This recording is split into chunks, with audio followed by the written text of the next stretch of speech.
Sometimes inside of MidJourney, no matter how much prompting you do and how much time you put into getting your scene exactly right, MidJourney just doesn't understand. And that's totally understandable because it's an AI tool and it can't live inside of your brain. But the cool part is, using Generative Fill inside of Photoshop, we can art direct our scenes further to get exactly what we want. So let's take a look at a few examples. So make sure that you download these student reference files so that you can follow along with this tutorial. So let's open up the war scene first. So we have this really cool war scene here. I mean, it looks like something from some modern war movie. And let's say that there's certain parts of this scene that I don't like. I actually want to change it. Well, it's actually super easy to change things. The best tool that I know of is the lasso tool. It essentially just follows your mouse and you can select certain elements in your scene. So let's say this guy on the left here, I don't want him. So I'm going to select this guy. We're going to get rid of him. So we'll select him, go to Generative Fill, and again, if you don't type in anything here, it's just going to use your image as a reference to generate the new artwork, and let's see what we get.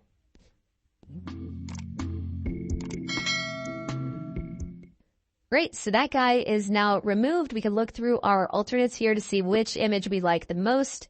I think image number 2 probably did the best. I like that it retains kind of the information with this tree here.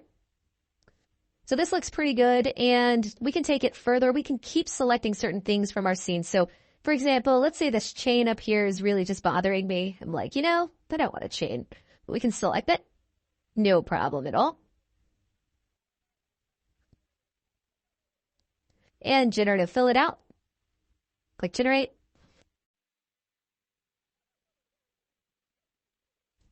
And you can see it's removed from the scene. You never would have known it was there. Cool. I like this one because it has the debris popping up here. So this looks pretty cool. You could just go in and remove more and more things as you see fit. Maybe we don't want this guy at all in here. We can totally remove him. Let me just do that real quick. Just take him out super quick. I'm actually got to add that little debris there. Generate and generate.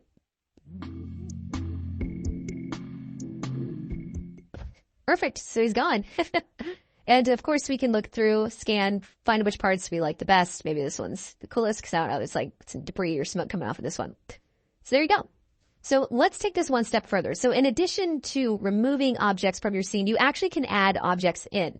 And it's a little more tricky because sometimes adding objects doesn't work super well. So for example, like let's say this guy here, instead of having this helmet, we want him to have like a futuristic sci-fi helmet. Sometimes with the generative fill, especially if it's using reference images, it doesn't match the color grading always. And so it can be a little tricky. I'm going to say a futuristic war helmet. I'll just say military. Futuristic military helmet. And let's see what it gives us.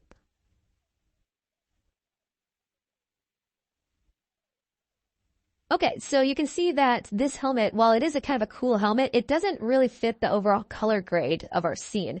And so what I found is this tool works best whenever you're adding things to your scene, whenever you have a flat color grade, and then like just a typical color correction that everything's just normal, and then you can apply a color grade to it in a video editing application afterwards. It has a hard time at recognizing, for example, like the blue and like teal, the teal and orange color grading for the scene.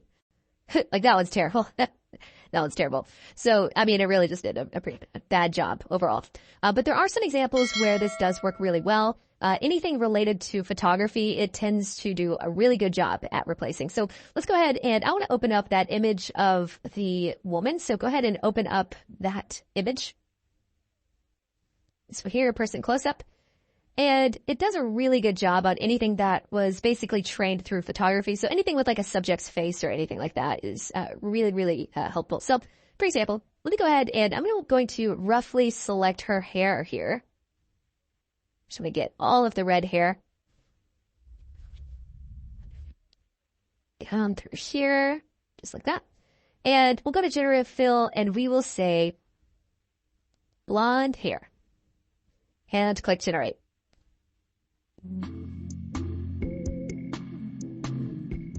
Cool. So you can see that it's done a really good job here. Obviously, I changed the background to a blue that I'm not loving, but her hair, the detail is really, incredible. It retained the depth of field, the strands. I mean, it looks completely natural. And there's different variants here.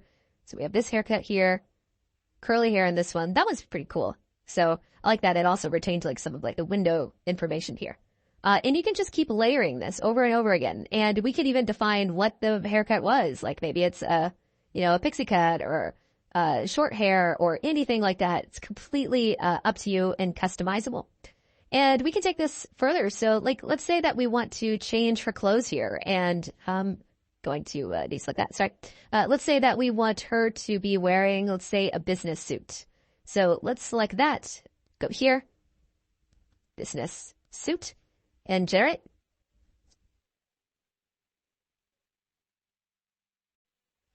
Okay, so that the first business suit's not so good. I don't know why the collar's like a half collar there. It's pretty funny.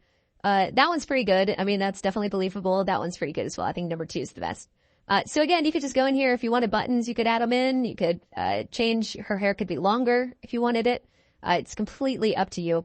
Now, there are some limitations here. So for example, like let's say that this window, we wanted to like change something over here. Like, I don't know, maybe we want like Godzilla like walking around in the background. It's not going to do an amazing job at adding in Godzilla because it has trouble recognizing just all of the contextual detail. Like this is a window, it's out of focus. He should be like completely like in the background. So I'll show you that. Let me just like select this real quick and we'll just say like out of focus Godzilla and generate.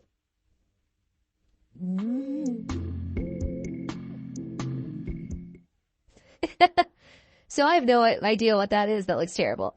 That one is equally bad. And, oh man, that's like a creepy Batman. So you can see that there's definitely limitations. It's really helpful for art directing, but if you need generative images like from scratch, I would definitely recommend using MidJourney for that.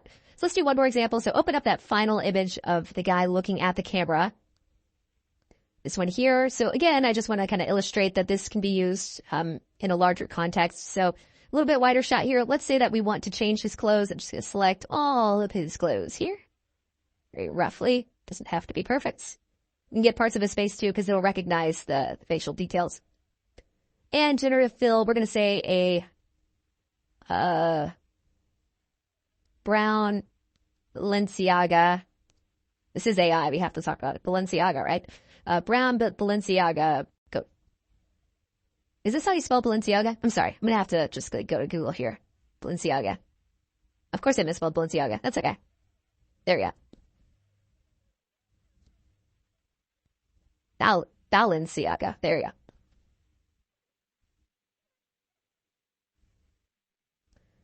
Cool. So yeah, his fashion completely changed there. You can scrub through. These images are pretty cool. I like this last one here. It looks pretty good. And again, we have complete control over everything. So, if we wanted to remove these people from the background, I can literally just circle them, generate.